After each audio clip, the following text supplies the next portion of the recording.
নমস্কার বন্ধুরা, মায়ের এসেলে আপনাদের সবাইকে স্বাগত। আশা করি আপনারা সকলেই ভালো আছেন।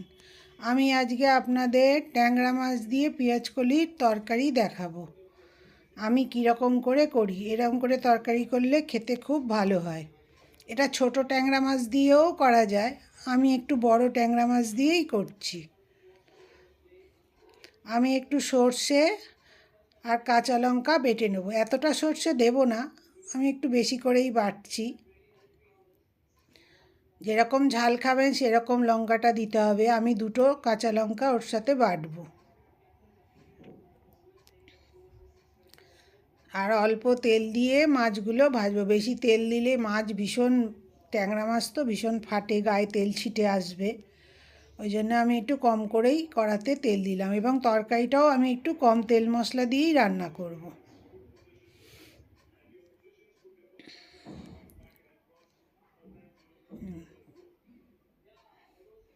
ট্যাংরা মাছগুলোকে আমি বেশ লাল লাল করে ভেজে নেব। খুব কড়া হবে না, কিন্তু একটু লাল করে ভাজা হবে। ট্যাংরা মাছ আবার খুব কড়া করে ভাজলে শক্ত হয়ে যায়, খেতে অসুবিধা হয়। আমি এরকম করে ভাজলাম। এবার ওই তেলের মধ্যে আর একটু অল্প তেল দেব।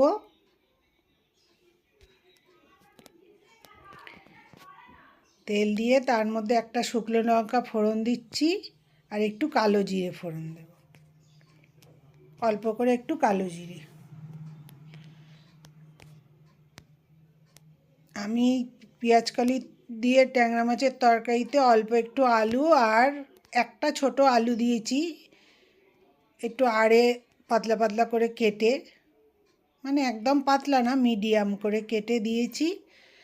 আর অল্প একটু কপি দেব, ফুলকপি। অল্প একটু ফুলকপি দিয়ে আলু আর ফুলকপিটা আগে একটু ভেজে নিলাম, নিয়ে তারপরে পেঁয়াজকলিগুলো দিচ্ছি।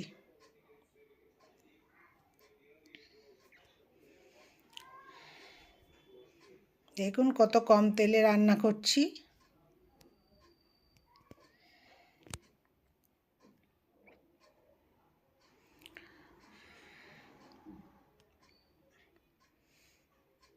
এই যে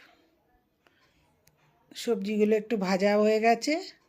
হয়ে যাওয়ার পরে আমি এবার টমেটোটা দিয়েছি। টমেটোটা এরকম লম্বা লম্বা করে ফালি করে কেটে দিয়েছি।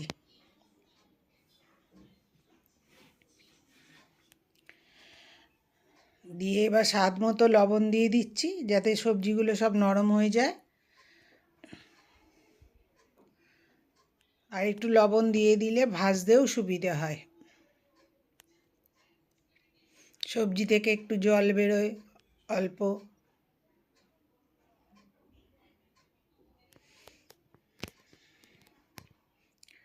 এবার হলুদ দিলাম, আমি হাফ চামচের মতো হলুদ দিলাম, আর একদম ছিটে ফোটা একটু চিনি দিলাম, একদম অল্প।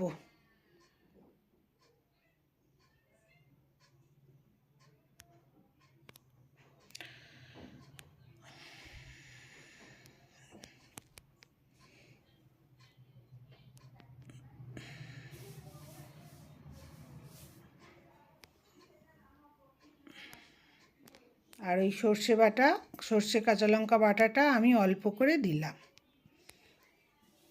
ওই বড় চামচের 1 চামচ সর্ষে বাটা দিলাম আমি। 1 চামচে সর্ষে বাটা দিয়ে এবার জল দিয়ে দিলাম। এই তরকারিটা খুব ঝোলও হবে না, আবার শুকনোও হবে না, খানিকটা রসা ভাব হবে। এবার মাছগুলো দিয়ে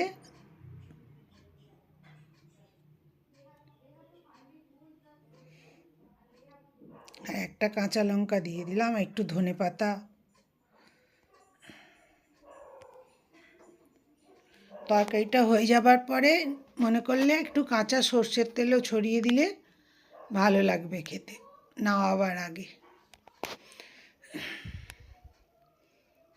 এবার একটু ঢাকা দিয়ে ফুটিয়ে নেব। যেসব বন্ধুরা আমার চ্যানেলটা এখনও সাবস্ক্রাইব করেননি, প্লিজ তারা সাবস্ক্রাইব করে দেবেন। আর পাশে বেল আইকনটা টিপে দেবেন যাতে আমি নতুন ভিডিও দিলে আপনাদের কাছে নোটিফিকেশান চলে যায়। আর সকল বন্ধু আমার সাথে থাকবেন। আর আমার রান্না যদি আপনাদের ভালো লাগে তাহলে লাইক শেয়ার কমেন্ট করবেন। আর আজকের রান্না আপনাদের কেমন লাগলো একদিন করে খাবেন, করে খেয়ে দেখে আমাকে ভালো লাগলো কি না সেটা কমেন্ট করে জানাবেন। আমি একটু কাঁচা সর্ষের তেল ছড়িয়ে দিলাম না আবার আগে। আমার তরকারি প্রায় হয়েই গেল, ট্যাংরা মাছের তরকারি। এবার নিভিয়ে আমি একটু চাপা দিয়ে রাখলাম। আমার ট্যাংরা মাছের তরকারি হয়ে গেল। দেখতেও কত সুন্দর হয়েছে এবং খেতেও খুব ভালো হয়। গরম ভাতের সাথে খেতে খুব ভালো লাগে।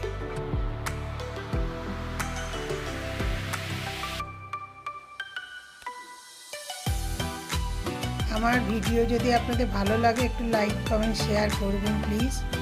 আমার ভিডিও দেখার জন্য সকলকে ধন্যবাদ। সকলে ভালো থাকবেন।